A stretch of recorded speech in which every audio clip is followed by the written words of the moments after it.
Welcome. This is the beginning of part 5, season 2, episode 2. I think I've got that right. Anyway, part 5 anyway. So I just want to mention something that I've missed out completely with all of my other videos, which explains why it took me so long to get to the hospital. So what happened after staying in my hotel in the double bed room, the room with a double bed, I started not feeling too well, and this is before I went to hospital. So I decided that because I'd had such a lot of success with acupuncture here in New Zealand, I decided I'd go to acupuncture in Thailand to see if they could make me feel a bit better. So I managed to find out where the nearest acupuncture place was, which happened to be another hospital, and I called a taxi to that particular hospital, and the taxi driver dropped me off at the front of this particular hospital, and I went in and asked about getting some acupuncture treatment. And if you're hearing a background noise, it's just the lawnmower contractors are here, and I'll shut the door to try and block their sound out a wee bit. Anyway, I went into this hospital and they says, "Oh, you need to go to the building over the way. We'll get someone to show you where to go." So this guy got appointed to show me where to go to this other hospital. Well, I was not feeling very well, and to have to walk all the way from this building to the next building, which was for me quite a long way, and I finally got to the acupuncture place, and of course once I got in there they had to direct me to the right place, and I finally got to the acupuncture hospital. Never been to one of them before, and I sat in their waiting room and they wanted to take my blood pressure before I went in, which is unusual, and they took my blood pressure while I was sitting there waiting, and my blood pressure was really high, like 160 over something. And they said, "Go and wait in such and such a room and wait for the acupuncture to come." So I went and sat in there and waited for ages because there were quite a few people waiting. And finally a lady came out and ushered me into one of those rooms with lots of curtains all around it, and asked me a whole lot of questions, which I answered. And then I got taken to another room where the actual acupuncturist was, and they started the acupuncture treatment, which is normally pretty good. It makes me feel a lot better, but on this particular occasion, to cut a long story short, it didn't make me feel any better whatsoever. And after they had finished, I got put back in the waiting room and basically paid the bill, and basically I suggested that I could go home. And you might be able to see my cat's tail. She's not really interested in my videos, and she's scared of lawn mowing contractors, so she's probably going into my room to hide. Anyway, I said, "Oh, is there any chance you can take my blood pressure again to see if it had gotten any better?" And they did take my blood pressure again, and it was still 160 over something else. I can't remember the other number. So it hadn't made me feel any better whatsoever. So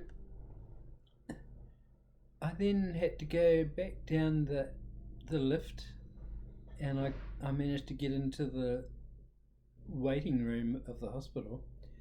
And normally I would have just walked straight out and called a taxi, but I was feeling so unwell, I just had to go and sit in the waiting room for half an hour or so, just to wait until I felt a little bit better.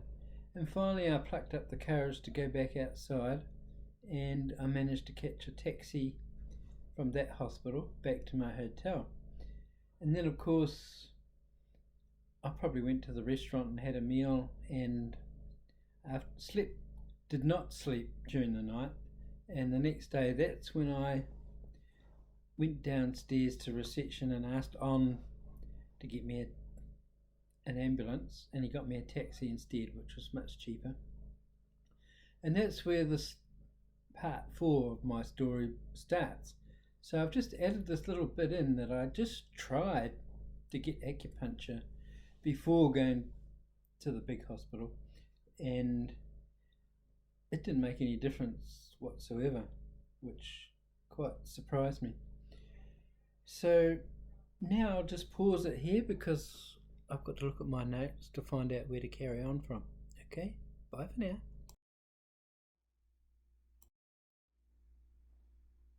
Well, after leaving the expensive hospital and trying not to do anything, as the cardiologist had said, told me to do absolutely nothing, I did still have to go down the road in the evening or late afternoon to have a meal because my particular hotel didn't have a restaurant.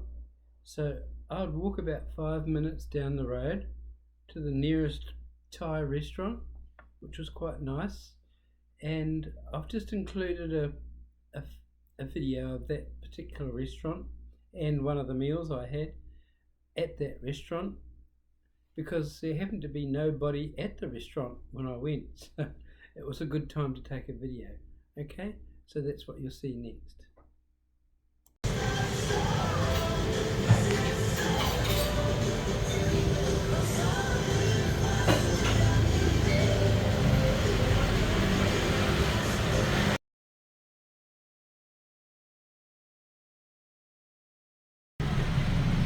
As you can see, I also went to some other restaurants, and this is one that I managed to take a video of, so you get to see what it's like. I had to sit in the outside part because the inside part, which was air conditioned, was completely taken up. All the tables were gone, so I had to sit here. Okay?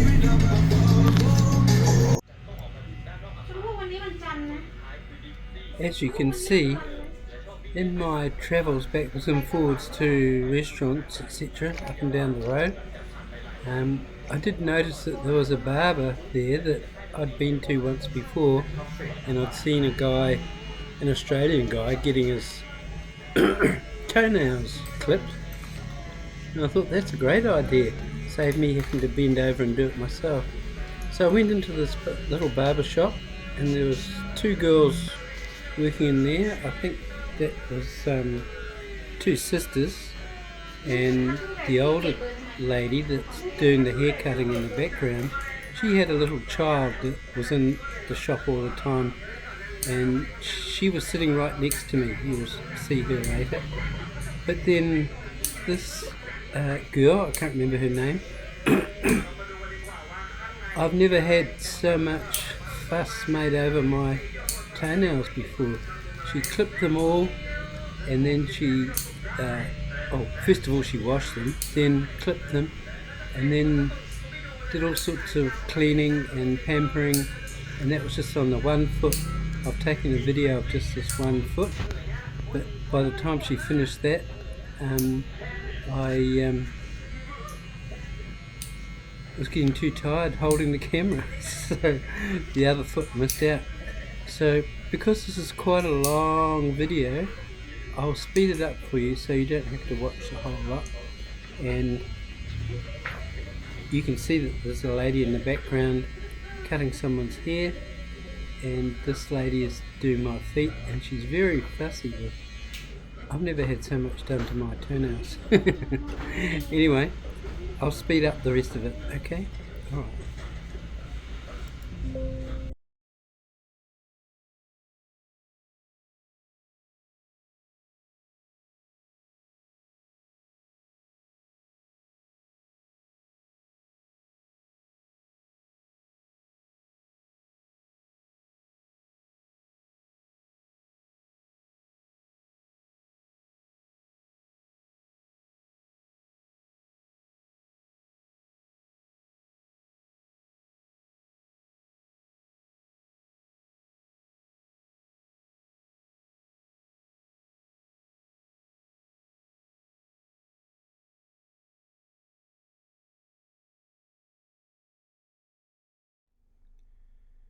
As I was following strict orders to return and see the cardiologist once a week, I had to go back to the Bumrungrad International Hospital every week, and one particular time, this picture is what was the layout in the foyer.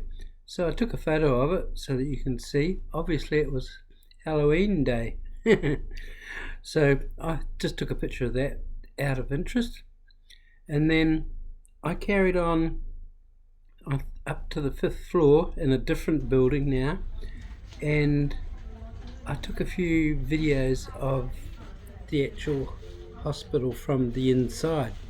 As you can see, it's very open in the middle. This is looking from the waiting room down into the hospital and all the other rooms. And then I went back out after seeing the cardiologist and caught the lift downstairs. And the next picture is a picture of me going into the lift and going down the lift, and you can see how tall it was and how many floors I had to go down and how interesting it was. Okay, so I'll let you see that.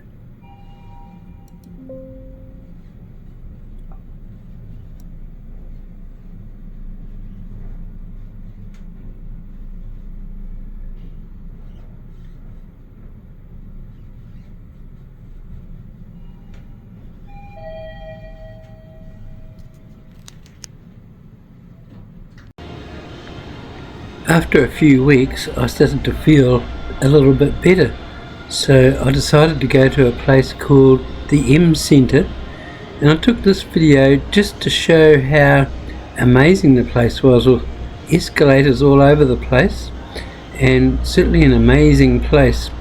And I just want to take a video to show you what it was like. Okay.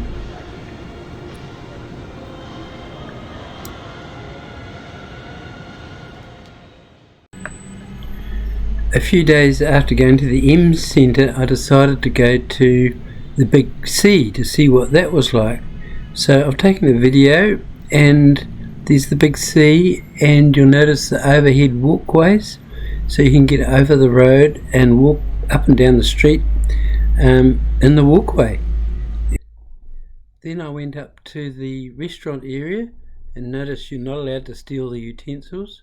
This is a video of the eating area at the top, I think it was, and there were so many choices, and unfortunately the tables had that formaldehyde glue which glued the veneer on, which I'm allergic to, but I didn't seem to have any problems. But the meal was beautiful. But then I found another shop in that centre that sold ice cream, my favourite, and this particular place had little pussycat cushions that you could sit on, which was really great. And of course they had all sorts of different flavoured ice creams, and in particular this one was mango flavoured ice cream, which was really, really nice. This is a short video of the inside of the M Centre, no, not the M Centre, the Big C, and shows all the elevators and different levels that you can go on. I'll just show you that. Okay. But after leaving the Big C, I did take some proper videos, and in particular you'll notice there are a lot of walkways. There's a walk that's called Central World just there, and they've already started celebrating Christmas, which I think it was still November at this stage. And so I took a video of that place, and afterwards, after going across that bridge, the walkway, walkways are everywhere in Bangkok City, so you don't have to cross the road, so that's handy. And I took some more videos of the inside of Central World, so I'll let you have a look at that as well.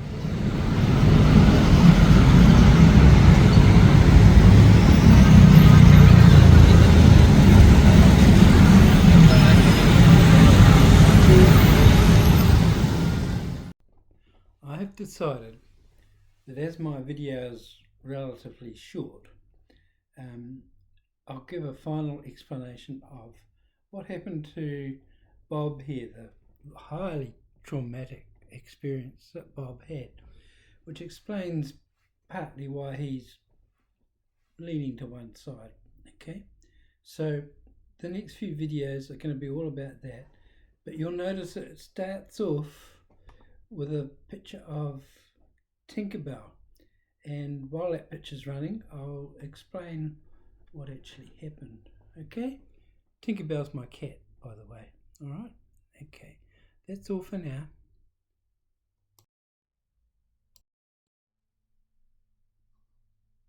As you can see, because I'm doing a video about Tinkerbell, this is Tinkerbell, she's suddenly taken an interest in what I'm doing. So I just thought I'd add this little bit just to show you what Tinkerbell looks like and what she's up to. And you're not looking at the video, Tink. This is going to be all about you, okay? Alright, so I might fit this in somewhere, okay? Bye for now. Now, what actually happened was that while I was sitting in front of my laptop, I saw a mouse come out from all my junk and walk across the lounge floor. And I don't particularly like a mouse in my house, so I went over to the front door, and Tinkerbell happened to be sitting outside on the front door, so I invited her in the front door to see if she would actually hunt down the mouse and get rid of the mouse, because cats are supposed to be good at catching mice, I should say. Gotta get my English right. But this is a picture of what she did. She came in and just lay down on the carpet, didn't chase the mouse at all. So I was quite disappointed with Tinkerbell at that particular stage. But the next picture shows her actually doing something, because the very next day she actually discovered the mouse and started looking for it. Okay, so I'll show you that next.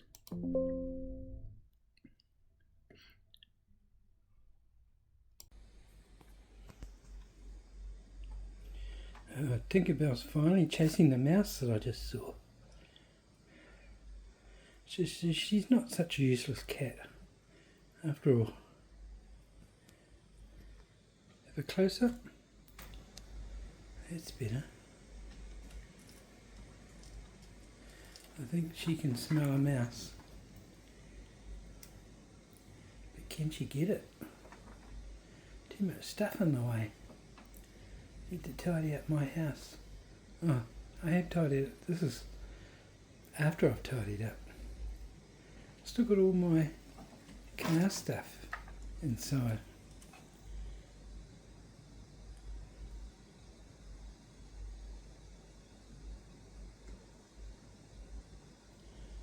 There's definitely a mouse there because I saw it walk out.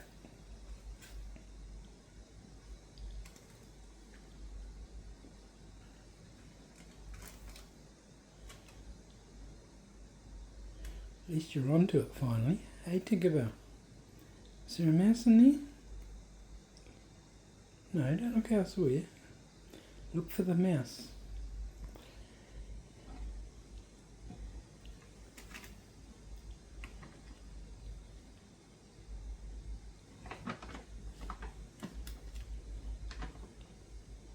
It's in there somewhere.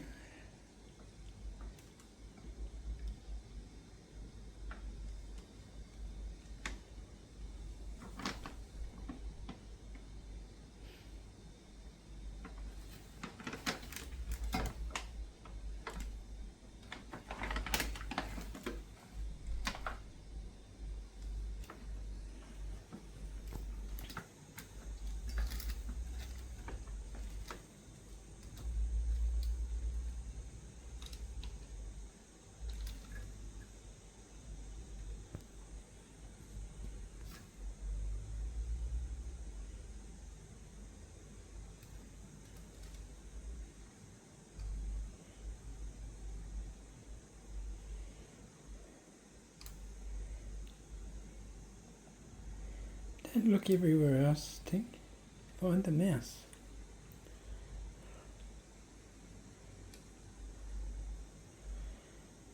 Can't hold this camera forever.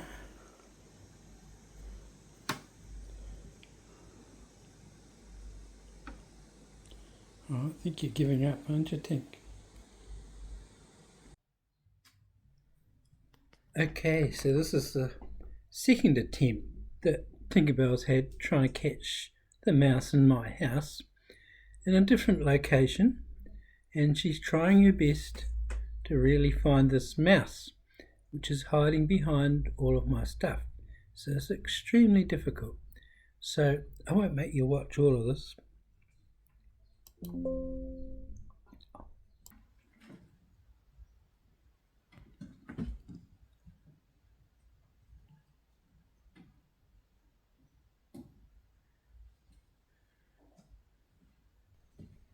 Anyway, the mouse got away and ran round the corner of my front door and then hid underneath the curtain, and that's what you'll see next. Okay?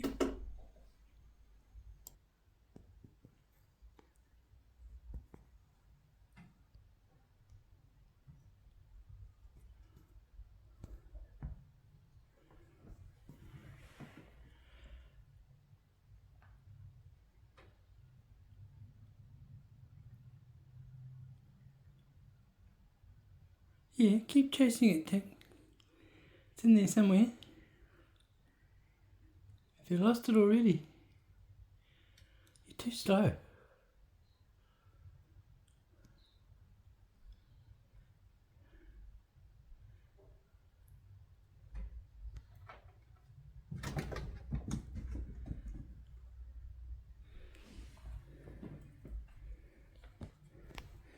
Oh, you lost it, Tink. It's too fast for you. Yeah. It's gone under the chair. You'll never get it now. Unless I lift the chair up. I'll lift the chair up. Okay? You ready? I think you finally caught that mouse, but it got away. Now it's gone under the chair. Oh, there it goes. Quick. You gotta be quicker than that. Bite its head off, okay? Where are you? Oh, there.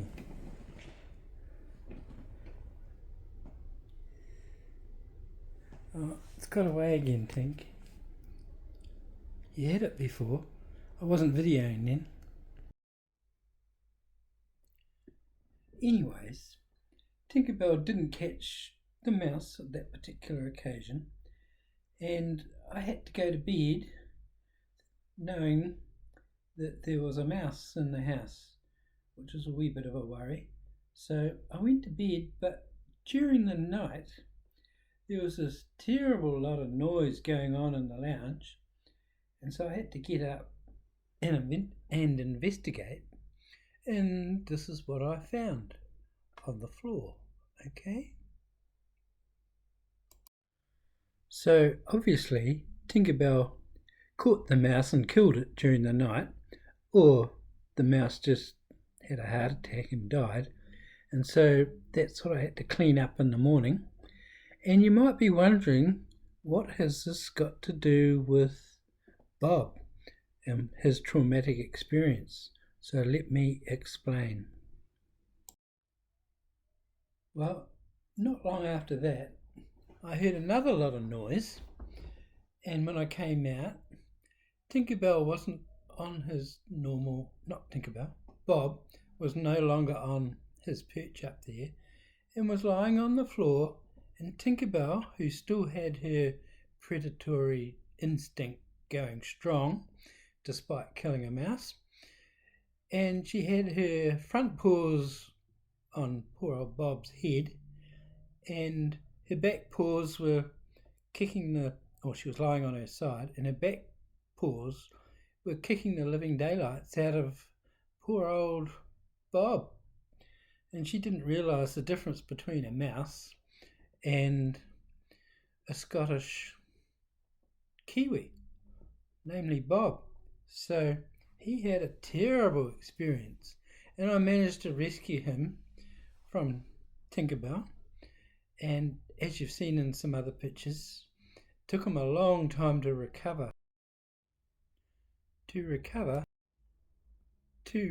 from that traumatic experience, which she did come right, as you've seen from previous videos. Well, that's what happened to my assistant, Bob. And you'll notice I've got a Pink Floyd t-shirt on. I actually bought that in the Big C Centre, forgot to tell you that. And that's the end of my video, so live long and prosper. This is just to prove I'm not got a stroke at the moment. Okay, so catch you in part number 6, which is going to describe in more details the World Centre, which I now walk across the road to on the walkway. Okay, so you got that to look forward to in part 6, because it's quite a bit of detail. Okay, bye for now.